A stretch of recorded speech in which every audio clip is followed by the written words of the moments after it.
This is going to be the toughest fight of his career. Shut up, relax. The most embarrassing fight of his career. A chair across your face. Yeah, I think he's about to cry. I'm definitely up for fighting. There's a lot of names in the division, for sure. But at the same time, look at what this creates as well. I'm a fighter and I understand that economics of business as well. And this does good business. Are you really going to do this? Absolutely. Are we going to do this? For a record payday? To go in and spark Jake Paul before we start the serious stuff in 2026? Don't tell me what we should and what we shouldn't be doing. Anthony Joshua has delivered a very direct warning to Jake Paul. This isn't hype, there's real danger involved. Paul may view this as a big money chance, but Joshua's side is stressing how risky it really is.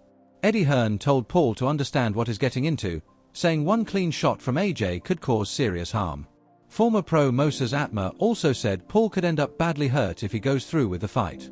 Anthony Joshua should not get in the way of Fury and Joshua. Really, in my view, it's an absolute joke. It shouldn't be sanctioned.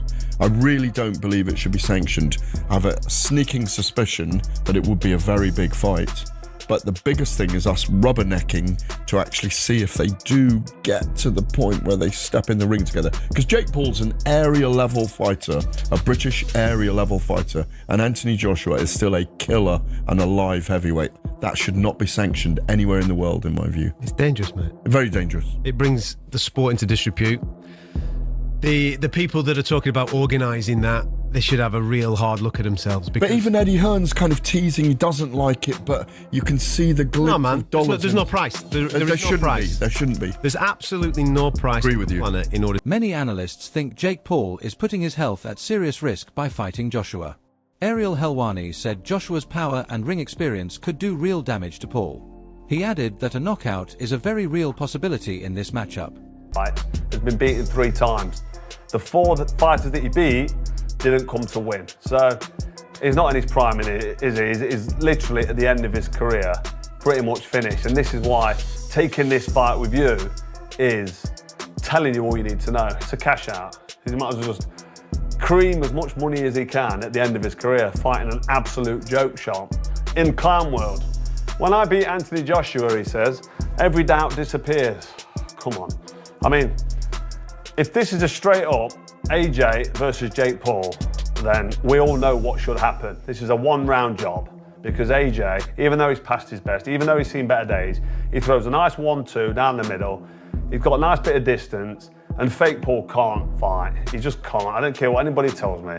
He can't fucking fight. He lost to Tommy Fury, for crying out loud. You can't jump in with Anthony Joshua now and expect to get a result. So, nothing's going to no doubt's going to disappear. Rising heavyweight Moses Atma told Paul to think about his safety first, warning that one mistake could leave long-term effects. Amir Khan also said Joshua has the kind of power that can cause serious injuries, even affecting the brain. Joshua sparked him out in like 2 rounds. Really? No, why do you look surprised when I don't. I'm not disagreeing with you. I'm just saying. Come on, bro. You're fighting like one of the best heavyweight fighters in the world against a YouTuber. Like, come on. Like, respect the sport of boxing. And if AJ has to go in there and show these influencers that, listen, you can't fuck about with boxing.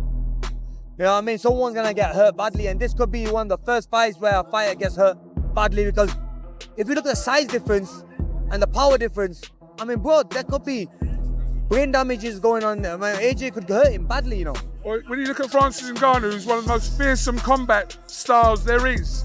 I know it's MMA, but we saw what AJ did to Ngannou.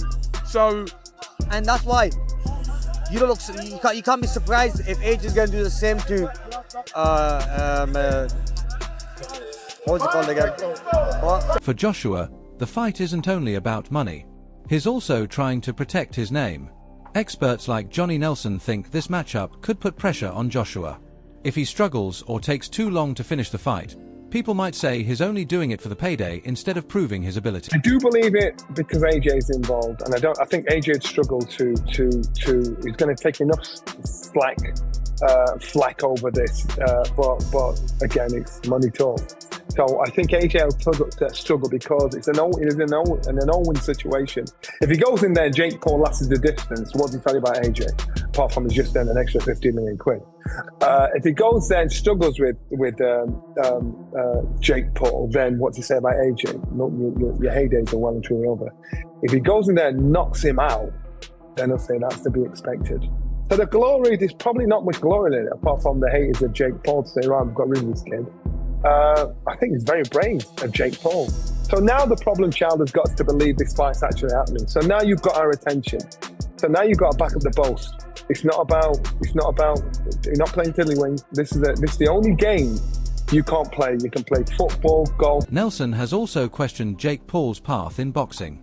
He gives Paul credit for building a strong brand, but doesn't see him as an elite fighter.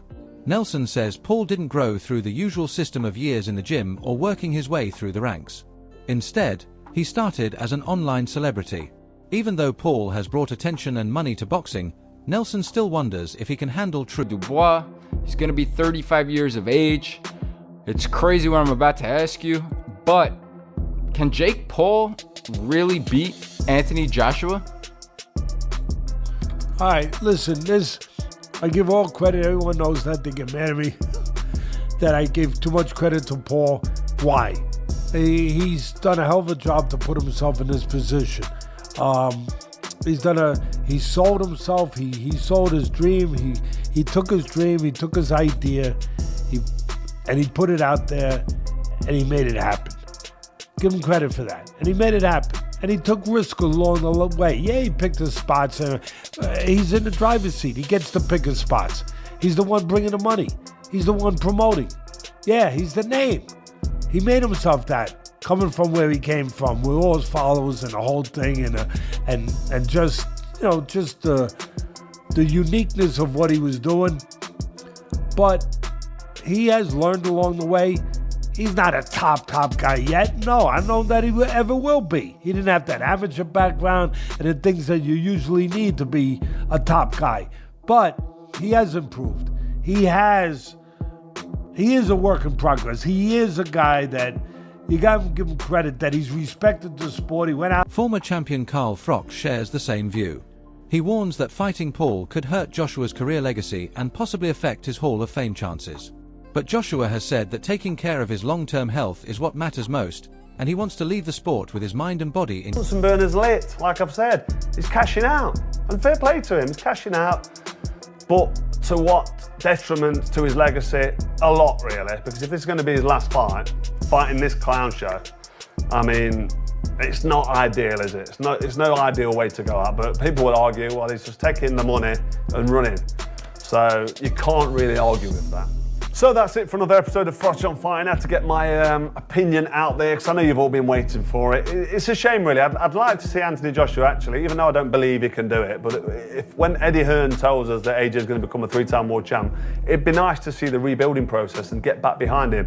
1 or 2 easy fights and then go for a world title. And this could be one of the 2 easy fights. But I just think if you're going to jump in with fake Paul at this level, which is like I say, arguably a massive mismatch, it's no way to step towards or climb a ladder to get towards that world title. So this, for me, tells me that Anthony Joshua knows he's finished at any sort of elite level or world level. He won't be trying to go down a world title level anymore. This is just a cash out. So good luck to him. Fair play to him, but hopefully when he's finished this fight, he'll be honest with us and say, listen, I've milked it, I've creamed it, I've had an unbelievable touch at the end of my career. I mean, he's already had an outrageous touch, hasn't he, with the involvement of Saudi Arabia, and now he's just creaming it at the end. He's got fake Paul, which is massive. Great for AJ, fair play to him. Anybody would do the same at the end of the career he's had. You know, he's not an elite heavyweight, is he? He's never going to come back and become... Jake Paul, on the other hand, feels sure of himself. He has pointed out what he believes are weak spots in Joshua's recent fights. On his show, Paul said Joshua moves stiff, has a weak chin, and lacks top-level skill. He thinks Joshua's loss to Daniel Dubois proves he's easier to beat now, and that this is the right moment to challenge him. Paul says his style and confidence give him a real chance in what many see as a dangerous fight. is Jake Paul doing this? Well, I think it's because he genuinely believes there is a chance he can win this. I think he's calculated everything about Anthony Joshua's circumstances and he's gone, yeah, I actually think I can do this. I can leapfrog so many years of having to build and go through the ranks and do all that stuff by beating a shop-worn Anthony Joshua. And what are the factors in Jake Paul believing this? Well, it would be firstly that AJ received a loss in his most recent fight. Anthony Joshua's not been in the ring since September 2024, so over a year by the time him and Jake Paul get in the ring together. It will have been around 15 months. It was the manner of Joshua's loss where he looked terrible. He looked like a fighter that was well past his best. His timing wasn't there. He even looked a little bit chinny, dare I say. I mean, I still think he's got a good chin. The shot he took from Dubois was absolutely massive and would have knocked down many heavyweights. And he showed decent powers of recovery to get up and struggle through for as long as he did before his over-aggression and miscalculation with the type of shots he was using got him knocked out by Dubois. But if you're deluded enough like Jake Paul, then perhaps you look at that and go, he landed a massive right hand on Joshua's chin. Why can't I do the same? I believe myself to be a very big puncher. And it's that old saying, isn't it? You know, you shoot for the stars, you might at least land on the moon. And I think that's kind of why Jake Paul's maybe got to where he is in life, because he does have too much self-confidence. He does believe in himself. Well, Paul views this fight as a chance to prove he belongs with real fighters. He wants to shut down critics who claim he only faces easy or past their prime opponents. Facing a former heavyweight champion, he hopes to show he can compete with top names. Analyst Teddy Atlas says the difference in experience is huge, but still finds the matchup interesting. He notes Joshua's recent loss and long break could make him look vulnerable, though he still has the heavier punch. Having said all of that, this might be a step too far. Now,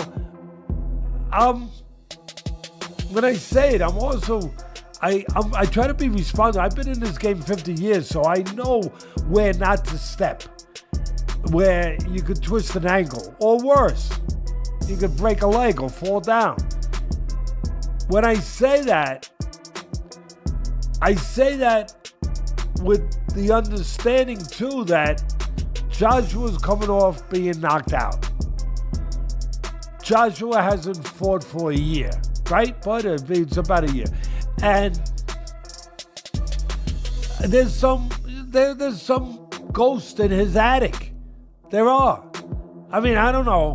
I don't know if he's gotten rid of some of them, but I know that in the position of a fighter coming where he's coming from, there are ghosts in your attic. I don't know if those ghosts are still taking up space. I don't know if maybe there could be no better exorcism for those ghosts than fighting a Jake Paul. That might be just the exorcism you need to clear out the attic. I don't know. That's the problem. We don't know. That's the mystery part of this. That's what makes it so, it makes it two things at once. Intriguing and in some ways... Atlas also says he doesn't see Jake Paul becoming a world-level boxer. He respects Paul's effort and business skills, but believes Paul is still learning. He says Paul is serious about boxing, but doubts he'll reach the top of the sport. That does it for this week's recaps and previews. I want to throw one more thing at you, and that's the news. It's been out there for about a month or so, and it's picking up more steam. Jake Paul, Anthony Joshua. Now, Eddie Hearn came out this week most recently and said, I never thought I would say this, but right now the front runner for this fight is Jake Paul for Anthony Joshua's ring return. Joshua coming up almost on a year in September since his KO loss to Daniel Dubois. He's going to be 35 years of age. It's crazy what I'm about to ask you, but can Jake Paul really beat Anthony Joshua? All right, listen, I give all credit. Everyone knows that. They get mad at me that I give too much credit to Paul. Why? He's done a hell of a job to put himself in this position. He sold himself. He sold his dream. He took his dream. He took his idea. And he put it out there, and he made it happen. Give him credit for that. And he made it happen. And he took risk along the way. Yeah, he picked his spots. He's in the driver's seat. He gets to pick his spots. He's the one bringing the money. He's the one promoting. Yeah, he's the name. He made himself that, coming from where he came from, with all his followers and the whole thing, and just the the uniqueness of what he was doing. But he has learned along the way. He's not a top guy yet. No, I don't know that he ever will be. He didn't have that amateur background and the things that you usually need to be a top guy. But he has improved. He is a work in progress. He is a guy that you got to give him credit that he's respected the sport. Analyst Oladipo Depo has also shared his thoughts. He says Paul's confidence doesn't match the danger of facing a former heavyweight champion. Oladipo believes Joshua could stop Paul in under a minute. He respects Paul for taking on a bigger man but still expects Joshua's power and skill to decide the fight. Paul has also claimed the event could make around $267 million, with each fighter earning $92 million. If true, it would be one of the biggest paydays in boxing history. AJ versus Jake Paul. Jab. AJ. Defense. AJ. Chin. AJ. Footwork. AJ. Boxing IQ. AJ. Personality. Losing to Joshua could damage Paul's ability to attract fans in future events. Right now, he brings huge pay-per-view numbers, but a clear defeat might push critics to question his toughness and credibility. Eddie Hearn said a bad loss could even end Paul's boxing career. Overall, the fight is more than just entertainment, it's a major risk. Paul wants to prove himself, but experts see danger everywhere. His health is at stake, and Joshua seems partly motivated by money. The event will likely make massive headlines and cash, but many believe it's more of a risky business move than a true sporting challenge. Take Jake Paul that serious. He can't really box. He can have a little fight, he can have a swing. He swings away, stands up straight, and he throws punches, but it's not professional boxing. Because when I watch him box, he does so much wrong. It's just everything's wrong. It's so bad. He's got leaky defence. He telegraphs his punches. Like, you put him in with someone his own size. It was a professional, and it's a mismatch. And you'll see that if he ends up fighting somebody. Tommy Fury, bless him, he's a pro boxer, but he's inexperienced. He's got no amateur pedigree. He's a raw novice, or maybe just above the raw novice. I was saying earlier, where would I put him in terms of levels? He'd do well to win a British title. He's at that sort of level, and then from British title to world level, it's like different worlds. It's like so now the question is, what do you think will happen when Jake Paul stands across from Anthony Joshua?